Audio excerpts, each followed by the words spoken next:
Hello everyone, welcome to the YouTube channel Biomed. Myself Dr. Salman Sheikh and today we are going to discuss about the digestion of food.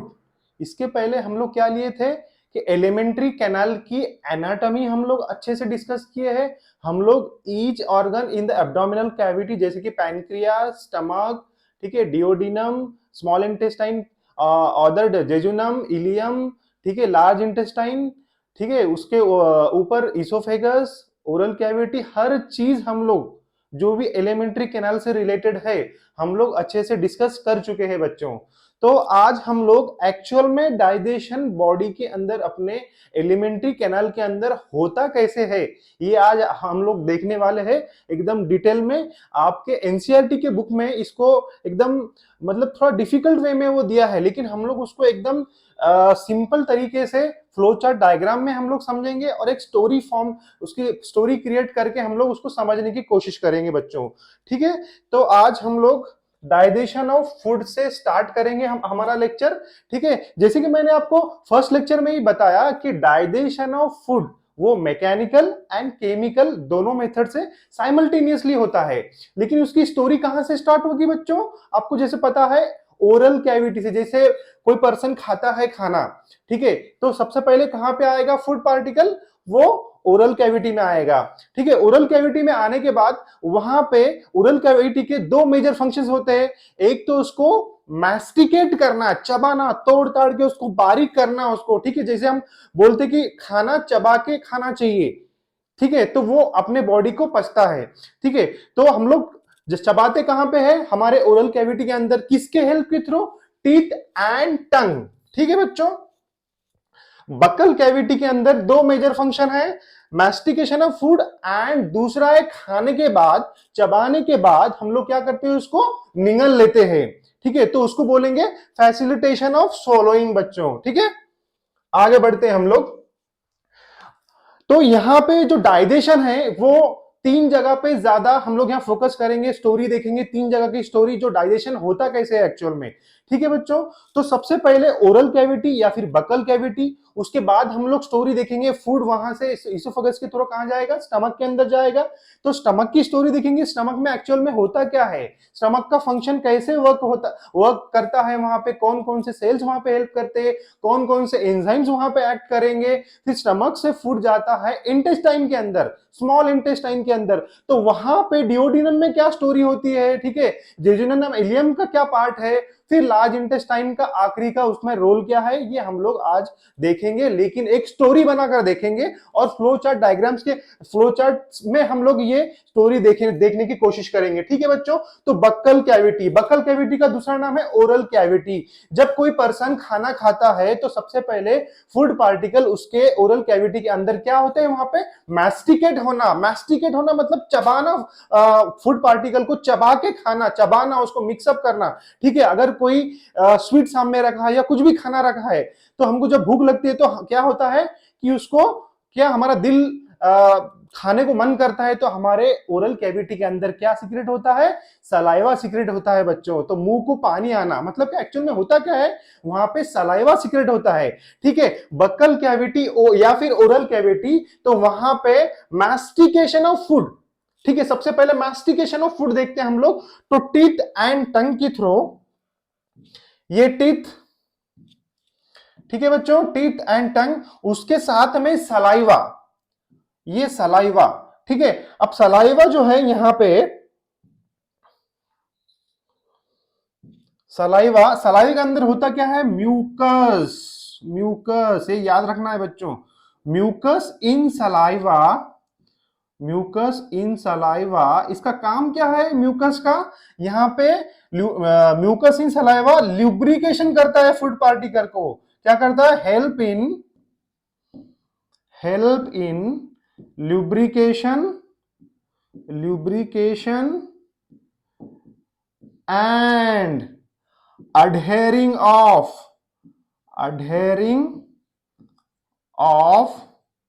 Food, जो भी खाए हैं उसका क्या करना? Lubrication करना और उसको अडहेयर करना एक जगह पे, उसको तो उसको कन्वर्ट करना बोलस में। काय में?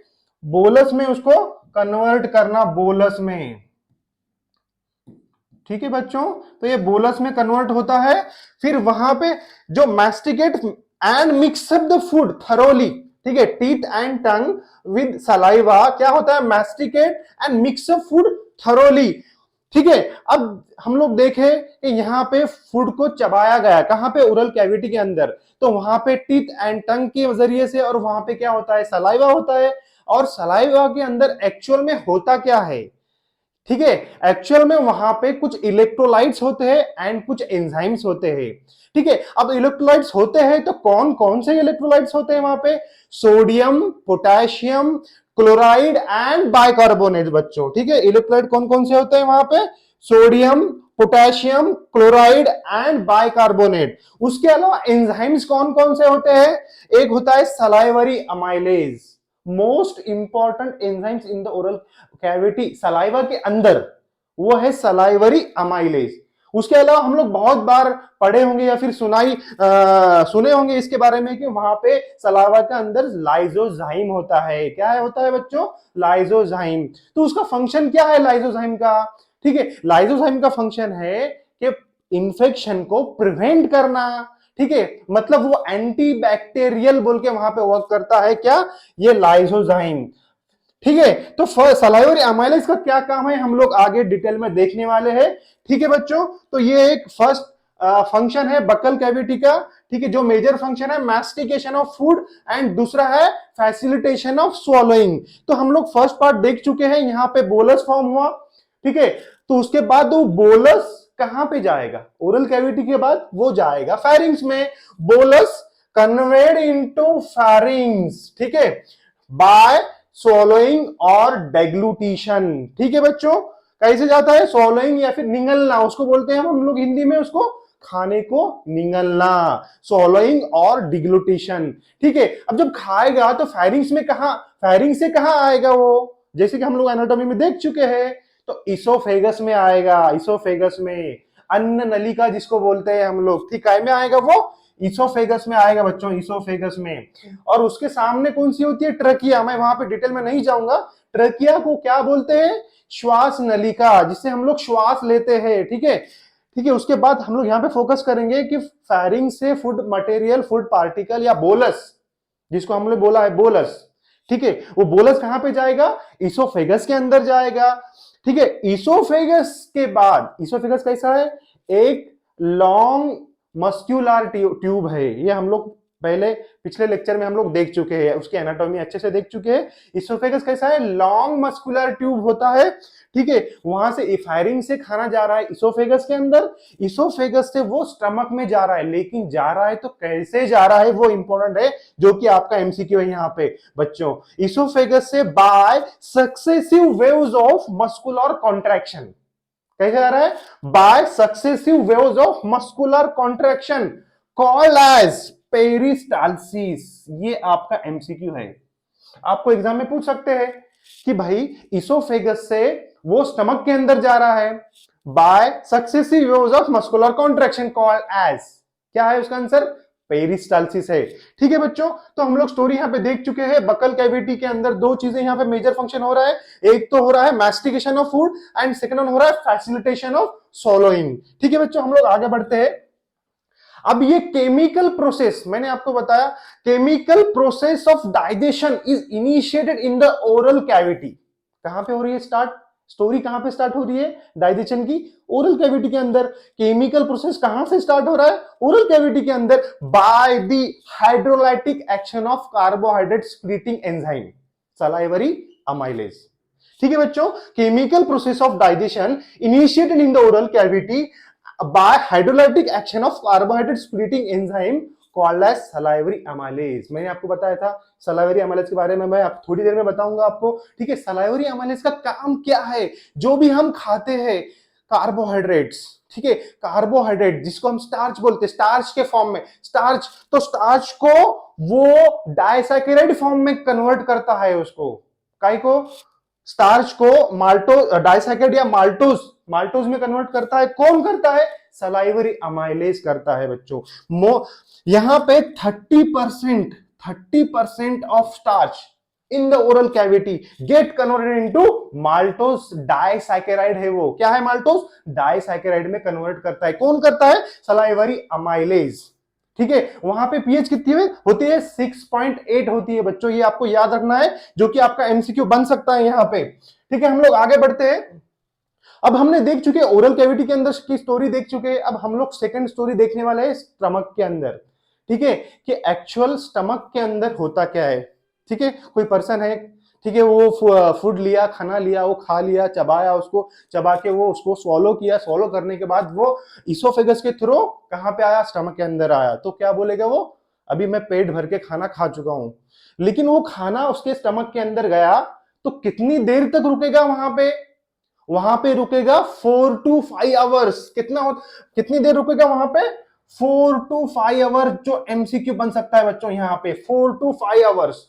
तो 4 to 5 आवर्स स्टमक में जब रुक चुका है फूड, तो वहां पे बहुत सारे चेंजेस होते होंगे, कुछ प्रोसेस होती होगी, कुछ केमिकल मैकेनिकल प्रोसेस होती होगी वहां पे। तो एक्चुअल में होता क्या है कि स्टमक के अंदर क्या होता है, जैसे कि मैंने आपको पिछले लेक्चर्स में बता चुका हूं, वहां पे गैस्ट्रिक ग्लैंड्स होती है। तो गैस्ट्रिक ग्लैंड्स वहां पे 3 टाइप्स ऑफ सेल्स बनाती है।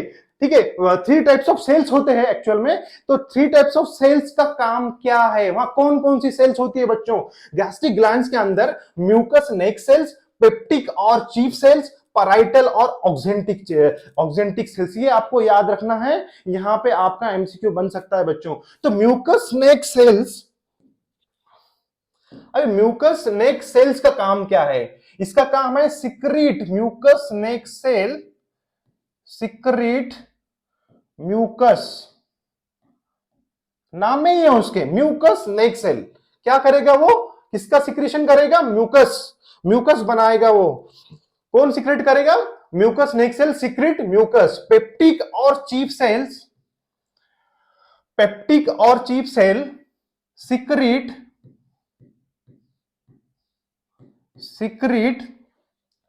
Proenzyme, proenzyme, proenzyme pepsinogen, pepsinogen. ठीक है बच्चों, पेप्सिनोजन क्या है? पेप्टिक और चीफ सेल्स क्या सीक्रेट कर रहा है? Secret proenzyme pepsinogen. ये आपको याद रखना है, पेप्सिनोजन कौन कर रहा है? ये कौन कर रहा है? पेप्टिक और चीफ सेल्स। देखो, peptic, Pep, P P Pep, Pep for peptic and pep for pepsinogen, ऐसे याद रखना है। म्यूकस नेक सेल्स, उसके नाम में ही है वो क्या सीक्रेट कर रही है? म्यूकस को सीक्रेट कर रही है। और पेप्टिक और chief cells, peptic pep for peptic and pep for pepsinogen. Pro enzyme है वो, इनएक्टिव एंजाइम है। ठीक है, अब आगे देखेंगे कि वो एक्टिव कैसे होता है। ठीक है, अब थर्ड सेल्स है यहां पर पैराइटल और ऑक्जेंटिक सेल्स। इनका क्या काम है? तो ये क्या करते हैं? Secrete, secrete, secrete HCl hydrochloric acid and intrinsic factor, intrinsic factor. ठीक है, इसको क्या बोलेंगे? Intrinsic factor, intrinsic factor. अबे इंट्रिंसिक फैक्टर का काम क्या है वो भी इंपॉर्टेंट है बच्चों, कि इसका काम क्या है? The factor essential for, factor essential for, essential for absorption of, absorption of vitamin B12, vitamin, vitamin B12। ठीक है, जो आपका एमसीक्यू है। ठीक है, मैंने आपको बताया कि थर्ड सेल पैराइटल और oxyntic cell secrete HCl and intrinsic factor बता चुका हूं। लेकिन ये इंट्रिंसिक फैक्टर का काम क्या है? अब आपको एमसीक्यू यहां पे ऐसा भी बन सकता है कि इंट्रिंसिक फैक्टर कौन सीक्रेट करता है? पैराइटल और ऑक्जेंटिक सेल। ठीक है, अब दूसरा क्वेश्चन क्या पूछ सकते हैं कि इंट्रिंसिक फैक्टर का काम क्या है? The factor essential for the absorption of vitamin B12। ये आपको दिमाग में फिट करना है, यहाँ पे एमसीक्यू बन सकता है बच्चों। ठीक है, तो हम लोग स्टोरी देख रहे हैं स्टमक के अंदर की। Stomach stores food particles for 4 to 5 hours. ठीक है, एंड स्टमक के अंदर क्या होते हैं, गैस्ट्रिक ग्लैंड्स होते हैं। Gastric gland contains 3 types of cell. कौन कौन सी? एक है म्यूकस नेक सेल, दूसरा पेप्टिक और chief cells, and third one is oxyntic parietal और ऑक्जेंटिक सेल। ठीक है, हमने उनका काम भी देख चुके हैं। Mucus neck cell secrete mucus, peptic और chief cell secrete proenzyme pepsinogen, and third one parietal और oxyntic cell secrete hydrochloric HCl and intrinsic factor. Intrinsic factor का काम क्या है? Essential for the absorption of vitamin B12। ये आपको यहां तक की स्टोरी पता चल गई। एक्चुअल में अब आगे क्या होता है हम लोग देखेंगे कि stomach stores food for 4 to 5 hours, ये हम लोग देख चुके हैं। फिर मैस्टिकेटेड फूड कहां से आ रहा है? ओरल कैविटी से, इसोफेगस के थ्रू। कहां आ रहा है वो? कहां पे आ रहा है? स्टमक के अंदर आ रहा है। इसोफेगस टू स्टमक, वहां पे एक मैंने स्फिंक्टर के बारे में आपको पहले पिछले लेक्चर में बता चुका हूं। कौन सा स्फिंक्टर होता है? GE स्फिंक्टर, मतलब गैस्ट्रो इसोफेजियल स्फिंक्टर। उसका काम क्या है? जो खाना, जो फूड पार्टिकल इसोफेगस से स्टमक में आ चुका है, उसको बैकफ्लो, ऊपर नहीं जाना, ऊपर जाने से वो प्रिवेंट करता है। कौन करता है? जी sphincter, gastro oesophageal sphincter control the backflow of food from stomach to the oesophagus. ऊपर जाने नहीं देता, बैकफ्लो नहीं होने देता है उसका। तो ये आपको याद रखना है, वो एमसीक्यू है, इसके पिछले लेक्चर में आपको बता चुका हूं। तो ठीक है, जो मैस्टिकेटेड फूड कहां से आया है? ऊपर से आया, ओरल कैविटी से। ये मैस्टिकेटेड फूड है। कैसा है ये? मैस्टिकेटेड फूड है ये, मैस्टिकेटेड फूड। अब स्टमक के अंदर क्या होती है? एसिडिक गैस्ट्रिक जूस होता है स्टमक के अंदर। तो क्या होगा? ये मैस्टिकेटेड फूड और एसिडिक गैस्ट्रिक जूस के साथ में क्या होगा? एकदम मिक्सअप हो जाएगा। वहां पे कुछ मूवमेंट्स होगी, उस मूवमेंट्स को बोलते हैं बच्चों churning movements of muscular wall of the stomach. ठीक है बच्चों, तो masticated food, acidic gastric juice by churning movements of muscular wall, and उसको बोलते हैं, and is called as chyme. बहुत इंपॉर्टेंट वर्ड है ये काइम। कहां पे प्रोड्यूस हो रहा है ये? कहां पे बन रहा है? कहां पे बन रहा है ये काइम? स्टमक के अंदर। जो फूड मैस्टिकेटेड फूड ओरल कैविटी से स्टमक में आ रहा है, वहां पे स्टमक मैस्टिकेटेड फूड किसके साथ में मिक्सअप हो रहा है? एसिडिक गैस्ट्रिक जूस के साथ में। वहां पे कुछ मूवमेंट्स हो रही है, उस मूवमेंट्स को बोलते हैं churning movements by muscular wall of the stomach, and is called as chyme. तो आपको अगर क्वेश्चन पूछा जाए कि काइम काइम किसको बोलते हैं, कौन सी जगह पे जो फूड होता है उसको काइम बोलते हैं? वो स्टमक के अंदर जो फूड पार्टिकल्स ऊपर से आया है, वो एसिडिक गैस्ट्रिक जूस के साथ में मिक्सअप हो चुका है, हम उसको बोलेंगे काइम। ठीक है, ये काइम की स्टोरी आपको अच्छे से याद हो चुकी है। अब हम देखते हैं कि ये जो gastric glands, 3 types of cells, ठीक है, म्यूकस नेक सेल, दूसरा है पेप्टिक और chief cells, and third one is parietal और ऑक्जेंटिक सेल्स। ये जो 3 चीजें ये लोग सीक्रेट की है, तो उनका काम एक्चुअल में स्टमक के अंदर कैसा होता है, उनकी प्रोसेस क्या है। तो मैंने आपको बताया कि पेप्टिक और चीप सेल सीक्रेट पेप्सिनोजन। क्या करते हैं? पेप्सिनोजन। ये पेप्सिनोजन एंजाइम जो है प्रो एंजाइम, एक्चुअल में प्रो एंजाइम है वो, लेकिन वो सबसे पहले वो इनएक्टिव होता है। ठीक है, लेकिन उसको एक्टिवेट होने के लिए किसकी नीड होती है? हाइड्रोक्लोरिक एसिड की, HCl की। और HCl कौन सीक्रेट कर रहा है? पैराइटल और ऑक्जेंटिक सेल्स। बच्चों ये स्टोरी अच्छे से ध्यान से इसको याद रखना है हमको। ठीक है, प्रो एंजाइम पेप्सिनोजन, सबसे पहले वो इनएक्टिव होता है, इनएक्टिव रहता है, उसको एक्टिवेट होने के लिए किसकी नीड होती है? हाइड्रोक्लोरिक एसिड की। Hydrochloric acid in the presence of HCl it get converted into pepsin. Pepsinogen convert हो रहा है, काय में? पेप्सिन के अंदर कन्वर्ट हो रहा है। कौन हो रहा है? पेप्सिनोजन। इनएक्टिव होता है, उसके बाद में वो एक्टिव होता है in the presence of HCl, active enzyme pepsin. अबे पेप्सिन का काम क्या है? ये बच्चों पेप्सिन बहुत इंपॉर्टेंट एंजाइम है, वो प्रोटियोलाइटिक एंजाइम है बच्चों। ये क्या है? प्रोटियोलाइटिक। इसके नाम के अंदर है प्रोटियोलाइटिक। लाइटिक मतलब क्या? ब्रेकडाउन, प्रोटीन्स का ब्रेकडाउन करना। तो ये इंपॉर्टेंट एंजाइम है पेप्सिन। प्रोटीन्स, जो प्रोटीन्स अपने फूड मटेरियल में आया है उसको ब्रेक डाउन करने के लिए, ठीक है, किसकी नीड होती है, अपने हमको पेप्सिन की नीड होती है। ठीक है, ये प्रोटियोलाइटिक एंजाइम है जो कि एमसीक्यू बन सकता है यहाँ पे बच्चों। ये याद रखना है, जो मैं स्टार मार्क कर रहा हूं, ठीक है, उसको वो पॉइंट्स अच्छे से उसको दिमाग में फिट करना है, जो आपका क्वेश्चन हो सकता है बच्चों। ठीक है, पेप्सिनोजन कन्वर्ट हुआ पेप्सिन के अंदर, उसके बाद अब ये प्रोटीन जो है, प्रोटीन्स मैंने आपको बताया पेप्सिन प्रोटियोलाइटिक एंजाइम है, ये पेप्सिन प्रोटियोलाइटिक एंजाइम है, प्रोटीन्स का ब्रेकडाउन कर रहा है वो। देखो प्रोटीन्स का ब्रेकडाउन करके काय में कर रहा है, ये काय में कर रहा है, प्रोटियोसिस एंड पेप्टोन्स और पेप्टाइड्स में कन्वर्ट कर रहा है। कौन कर रहा है? पेप्सिन। ठीक है, pepsin is a proteolytic enzyme, proteins को वो कन्वर्ट कर रहा है प्रोटियोसिस एंड पेप्टोन्स में या फिर पेप्टाइड्स में कन्वर्ट कर रहा है। कौन कर रहा है? पेप्सिन। इसीलिए बहुत इंपॉर्टेंट एंजाइम है। तो किस कहां से आया वो? पेप्सिनोजन से आया है। In the presence of HCl pepsinogen convert हुआ पेप्सिन में। जो एक्टिव एंजाइम है प्रोटियोलाइटिक है, प्रोटीन्स का ब्रेकडाउन कर रहा है, वो तोड़ ताड़ रहा है प्रोटीन्स को बच्चों। ठीक है, अब थर्ड हम लोग देखते हैं म्यूकस एंड बाइकार्बोनेट। ठीक है, एक सेंटेंस दिया है आपके एनसीईआरटी के बुक में, म्यूकस एंड बाइकार्बोनेट, ठीक है, present in the gastric juice plays an important role. उनका काम क्या है?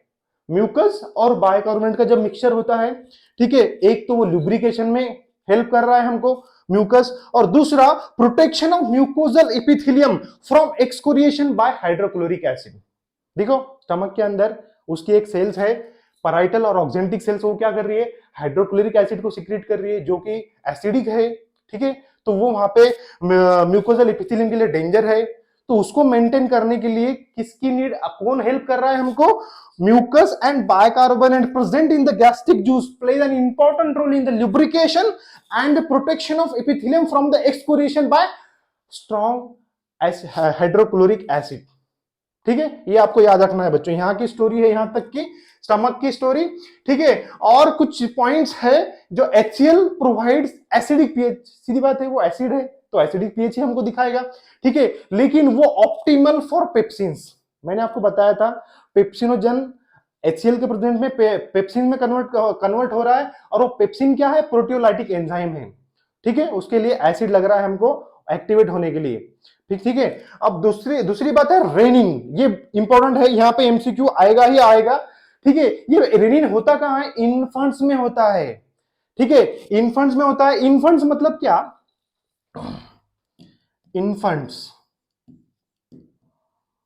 इन्फेंट्स, ठीक है, less than 1 year, less than 1 year को बोलते हैं इन्फेंट्स बच्चों। ठीक है, जो बच्चे पैदा होते हैं अप टू 28 डेज उनको न्यूनेट्स बोलते हैं। न्यूनेट्स के भी दो टाइप होते हैं, up to 7 days early neonate, 7 to 28 days late neonate. यहां पे MCQ नहीं आएगा, लेकिन MCQ इन्फेंट्स, इन्फेंट्स समझाने के लिए मैं आपको बता रहा हूं। इन्फेंट्स मतलब जब से वो पैदा हुआ up to the 1 year called as infants. ठीक है, तो ये रेनिन कहां पे होता है? इन्फेंट्स में होता है रेनिन। ठीक है, जो कि प्रोटियोलाइटिक एंजाइम है। ठीक है, बच्चे क्या पीते हैं? दूध पीते हैं, वहां पे मिल्क प्रोटीन्स होते हैं, तो उन प्रोटीन्स का ब्रेकडाउन होना जरूरी है। ठीक है, उनका डाइजेशन होना जरूरी है। तो हमको कौन सा एंजाइम लगता है बच्चों को? लेस देन 1 ईयर को रेनिन लगता है। Renin proteolytic enzyme found in the gastric juice of, कहां पे होता है? गैस्ट्रिक जूस में होता है, of infants less than 1 year. ठीक है, हेल्प इन, उसका काम क्या है बच्चों? Help in digestion of milk protein. बच्चे क्या पीते हैं? दूध पीते हैं। ठीक है, दूध में क्या होते हैं? प्रोटीन्स होते हैं, तो उन प्रोटीन्स का ब्रेकडाउन करने की नीड है हमको बच्चों को। ठीक है, तो वहां पे कौन हेल्प करता है? रेनिन, जो आपका MCQ है बच्चों। Renin proteolytic enzyme found in the gastric juice of the infant, help in digestion of milk proteins. ठीक है, और जो स्मॉल, अभी एक पॉइंट आपके